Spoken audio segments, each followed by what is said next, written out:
আসসালামু আলাইকুম dear viewers. 14ই November 2024 সালে সরকারি প্রাথমিক বিদ্যালয়ে নতুন মূল্যায়ন নির্দেশিকা দেওয়া হয়েছে, আপনারা জানেন অনেকেই হয়তো। তো প্রথম দ্বিতীয় শ্রেণীতে ধারাবাহিক মূল্যায়ন হবে, পরীক্ষা হবে না, কিন্তু তৃতীয় শ্রেণীতে যে পরীক্ষা ছিল না সেখানে কিন্তু পরীক্ষা হবে, নতুন নির্দেশনায় বলা হয়েছে। তো আজকে তৃতীয় শ্রেণীর প্রশ্নটা কি কি চেঞ্জ হয়েছে প্রশ্ন কাঠামোতে সেগুলো একটু বিশ্লেষণ করব। এরপরে আর একদিন চতুর্থ এবং পঞ্চম শ্রেণীর করব। তৃতীয় শ্রেণীর প্রশ্নে যে পরিবর্তনটা হয়েছে এটা অনেক আগে ছিল। একটা অনুচ্ছেদ দিয়ে যে প্রশ্ন এর আগে হইতো সেইভাবে প্রশ্ন হবে না। আর রিসেন্টলি এই ইয়ারে তো পরীক্ষাই বন্ধ করে দিয়েছিল, তো এখন পরীক্ষা হবে। খেয়াল করুন যে কি কি চেঞ্জ আসছে। এক নম্বরে এই যে কবি ও কবিতার নাম সহ কবিতার প্রথম 8 লাইন, এটা অনেক আগে ছিল, 10 নম্বর। 2 নম্বরে এটা হচ্ছে বাংলা কিন্তু বলছি, সংক্ষিপ্ত প্রশ্ন থাকবে 7টি থেকে 5টি, এটা কিন্তু বইয়ের মধ্য থেকে যে কোনো একটা গল্প কবিতা থেকে। এখানে কোনো অনুচ্ছেদ থাকার কথা বলা নাই। রচনামূলক প্রশ্ন সেম, 5টির মধ্যে 3টি। এখানে সামনে নম্বর দেওয়া আছে, আপনারা দেখতে পাচ্ছেন। সংক্ষিপ্ত প্রশ্নে 2 নম্বর করে 10 5টায়, রচনামূলক প্রশ্নে 5টায় 3 নম্বর করে 15। শব্দ অর্থ এর আগেও ছিল, তবে অনুচ্ছেদের মধ্য থেকে, এখন অনুচ্ছেদ নাই, শব্দ অর্থ থাকবে 60টির মধ্যে 5টি। বাক্য গঠন থাকবে 60টির মধ্যে 5টি। শূন্যস্থান থাকবে, শূন্যস্থান পূরণ 5টি থাকবে। বহু নির্বাচনী প্রশ্ন অর্থাৎ মাল্টিপল চয়েস কোশ্চেন এমসিকিউ থাকবে 5টি, বইয়ের মধ্য থেকেই। তবে তৃতীয় প্রান্তিকের সিলেবাসের মধ্য থেকে, এখানে কিন্তু একটা কথা বলা আছে, তৃতীয় প্রান্তিকের জন্য নির্ধারিত অধ্যায়সমূহ থেকে। লিঙ্গান্তর থাকবে 60টির মধ্যে 5টি, অর্থাৎ পুরুষ লিঙ্গ স্ত্রীলিঙ্গ এগুলো লিঙ্গান্তর থাকবে। যুক্তবর্ণ ভেঙে লেখা, এই লিঙ্গান্তর কিন্তু আগে ছিল না, যুক্তবর্ণ ভেঙে লেখা এটা ছিল। শব্দ তৈরি 60টির মধ্যে 5টি, বিপরীত শব্দ আগে ছিল। মিলকরণ থাকবে, এটা হচ্ছে টেবিল, এ কলম বি কলম মিলকরণ। বিরাম চিহ্নের ব্যবহার, বিরাম চিহ্ন ব্যবহার করতে হবে, একটা অনুচ্ছেদ থাকবে সেখানে। ফরম পূরণ থাকবে। আর শেষে গিয়ে থাকবে অনুচ্ছেদ অর্থাৎ রচনা। 100 শব্দের মধ্যে কয়েকটা উদাহরণ দেওয়া আছে, আমার পরিবার, আমার শখ, আমার বিদ্যালয়, এই ধরনের অনুচ্ছেদ 100 শব্দের। এই মোট 100 নম্বরের প্রশ্ন হবে বাংলায়। এরপর ইংরেজিতে দেখি, মেজর চেঞ্জ হয়েছে ইংরেজিতে কিন্তু। ইংরেজি, গণিত এইসব সাবজেক্টগুলোতে কিন্তু অনেক চেঞ্জ হয়েছে। ইংরেজিতে রয়েছে প্রথমেই বইয়ের মধ্যে থেকে অনুচ্ছেদ থাকবে, যেটা আগেও ছিল। তারপরে সেখান থেকে মাল্টিপল চয়েস কোশ্চেন, এমসিকিউ 5 নম্বর, ট্রু ফলস 5 নম্বর। তারপরে অ্যান্সার শর্ট কোশ্চেন অর্থাৎ প্রশ্ন থাকবে 5টা। এরপর একটা শর্ট কম্পোজিশন থাকবে। এই 1 থেকে 4 পর্যন্ত আগের মতোই ছিল। এরপরে আমরা এই যে লাস্ট কয়েক বছর আনসিন ছিল, কিন্তু এই আনসিনটা কিন্তু ইংরেজিতে এখন আর থাকছে না, আনসিন প্যাসেজ। তো এখন 5 নম্বরে দিয়েছে ক্লাস 3-তে, write the numbers in word, অর্থাৎ ওই ইংরেজিতে ওদের বইয়ে কিছু নাম্বার আছে 1 থেকে 20 পর্যন্ত, নাম্বারগুলো ইন ওয়ার্ড কথায় লেখা আছে। 1, ওয়েন ইউ ওয়ান, TW2 এরকম, 11, 12, 13 এরকম 20 পর্যন্ত আছে। এর মধ্যে থেকে এনি 10, 10টা 12টা দেওয়া থাকবে, এর মধ্যে 10টা লিখতে হবে ইন ওয়ার্ড, অর্থাৎ ইংরেজিতে কথায় লিখতে হবে, ইংরেজিতে বানান করে লিখতে হবে, 10 নম্বর। তারপরে rewrite the sentence using capital letters and punctuation, অর্থাৎ ক্যাপিটাল লেটার মানে বড় হাতের অক্ষর এবং পাংচুয়েশন মানে বিরাম চিহ্ন, এইগুলো ছাড়া দেওয়া থাকবে, সেগুলো লিখতে হবে একটা প্যাসেজ, এটাও 10 নম্বর।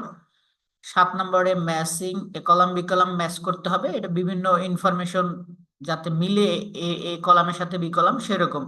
সেখানে এখানে বলা আছে সিঙ্গুলার প্লুরাল হতে পারে, তারপরে হচ্ছে ওয়ার্ডের সাথে তাদের মিনিং হতে পারে, ফ্রেজ হতে পারে, কার্ডিনাল অর্ডিনাল নাম্বার হতে পারে যেটার সাথে ওই পাশেরটা মিলবে এরকম। তো এই টেবিল থাকবে একটা আর কি। 8 নম্বরে রিয়ারেন্স থাকবে, রিয়ারেন্স আগেও ছিল। 9 নম্বরে use the word from the table, right meaningful sentence, এটা আবার নতুন আসছে। এটা হচ্ছে মিনিংফুল সেন্টেন্স তৈরি করার জন্য উপরে টেবিলে ওয়ার্ড দেওয়া থাকবে, সেখান থেকে ওয়ার্ড ব্যবহার করে মিনিংফুল সেন্টেন্স তৈরি করতে হবে। আর নাম্বার 10-এ থাকবে কারেক্ট ফর্ম অফ ভার্বস, এটাও সম্পূর্ণ নতুন। Rewrite the correct form of verbs, ভার্বের ফর্ম দেওয়া থাকবে যেটা হচ্ছে আপনার ইনকারেক্ট অবস্থায় থাকবে অথবা বেস ফর্ম থাকবে ভার্বের, সেটা কিন্তু ভার্বের কারেক্ট ফর্ম সেন্টেন্স সেন্টেন্সে বসাতে হবে। আর হচ্ছে match the simple request with simple response, এটাও একটা টেবিলের মতো থাকবে, রিকোয়েস্টের সাথে রেসপন্সটা কি হবে সেটা মিলাতে হবে। ওদের বইয়ে এই ধরনের রিকোয়েস্ট রেসপন্স এগুলো আছে। তো এই হচ্ছে মোটামুটি ক্লাস থ্রির কোশ্চেন, তো ইংরেজি কোশ্চেন। এরপরে আমরা থ্রির গণিতটা দেখি। গণিতেও কিছু কোশ্চেনে চেঞ্জ আসছে। যেমন এই যে এমসিকিউটা আগে ছিল না, বহু নির্বাচনী প্রশ্ন, এই বহু নির্বাচনী প্রশ্ন এখন দিয়েছে 20টা। 20টা কোশ্চেন, 1 নাম্বার করে 20 বহু নির্বাচনী কোশ্চেন। এটা এখানে আবার 1 নাম্বার শূন্যস্থান থাকবে 10টা, সেই 10টায় 10 আর ওই 20 30। এরপর সংক্ষিপ্ত প্রশ্ন, আগে ছিল সংক্ষিপ্ত প্রশ্ন তবে 20টা ছিল না, এখন 20টা সংক্ষিপ্ত প্রশ্ন দিয়েছে। তারপরে হচ্ছে গিয়ে বড় প্রশ্ন দিয়েছে। এখানে একটা বিষয় একটু বলে রাখি, সংক্ষিপ্ত প্রশ্ন কিন্তু 12টার মধ্যে 10টা লিখতে হবে, আর বড় প্রশ্ন বলছে 5 নাম্বার করে 10টা 50 নাম্বার, এবং 13টা দেওয়া থাকবে, 13টার মধ্যে 10টির উত্তর দিতে হবে। এখন অনেকেই প্রশ্ন করেন যেটা কি সৃজনশীল আকারে থাকবে কিনা, আগে যেরকম গণিতের প্রশ্নে ক খ ঘ ছিল, এখন এইটা এখানে মেনশন করা নাই, তবে আগে তো অথবা থাকতো, এখন ওই অপশনটা নাই। 13টা প্রশ্ন থাকবে যেখান থেকে 10টার উত্তর দিতে হবে। এই হচ্ছে গণিতের সেন্স।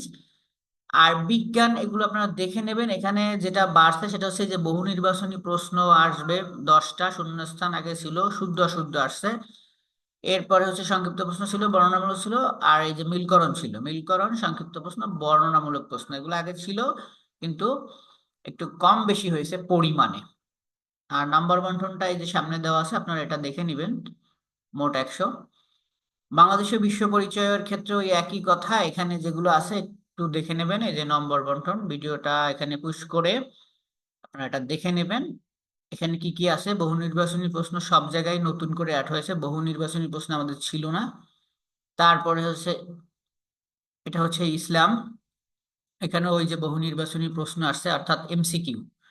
তারপর একটা নতুন বিষয় আসছে বিকল্প নির্বাচনী, বিকল্প বহু নির্বাচনের মতোই কিন্তু এটাও আপনার নতুন আসছে, বাকি 4টা ছিল এখানে, এটা দেখবেন। এটা হচ্ছে শিল্পকলা, চারু ও কারুকলা, এখানে কিরকম প্রশ্ন হবে সেটা দেখেন। এখানে একটা বিষয় একটু চেঞ্জ হয়েছে, আগে ছিল 25 নম্বরের কোশ্চেন হইতো, এখন 50 নম্বরের কোশ্চেন হবে। তারপরে এই যে সঙ্গীতের ক্ষেত্রে সেম, 50 নম্বরের প্রশ্ন হবে। এই শারীরিক ও মানসিক স্বাস্থ্য শিক্ষা বা শারীরিক শিক্ষা, এখানেও 50 নম্বরের প্রশ্ন। তো এই ছিল তৃতীয় শ্রেণীর নতুন যে নির্দেশিকা, সেখানে যে এরকম প্রশ্ন কাঠামো হবে সেটা। তো আশা করি এখন থেকে, এটা তো এবছরের জন্য বলা আছে, তবে আমার ধারণা সামনের বছর যদি কোনো নতুন করে নির্দেশনা না আসে, হয়তো এই নির্দেশনা অনুযায়ী প্রশ্ন কাঠামো হতে পারে 25 সালে, সেটা সময় বলে দেবে। যদি নতুন করে নির্দেশনা আসে সেই অনুযায়ী হবে, তবে আগের যে প্রশ্ন কাঠামো সেই প্রশ্ন কাঠামো কিন্তু আর থাকছে না। তো এই পর্যন্ত ছিল তৃতীয় শ্রেণীর প্রশ্নের কি কি পরিবর্তন হয়েছে সেই বিষয় বিশ্লেষণ। আশা করি ভিডিওটি আপনাদের উপকারে আসবে। সবাই ভালো থাকবেন, ধন্যবাদ, আসসালামু আলাইকুম।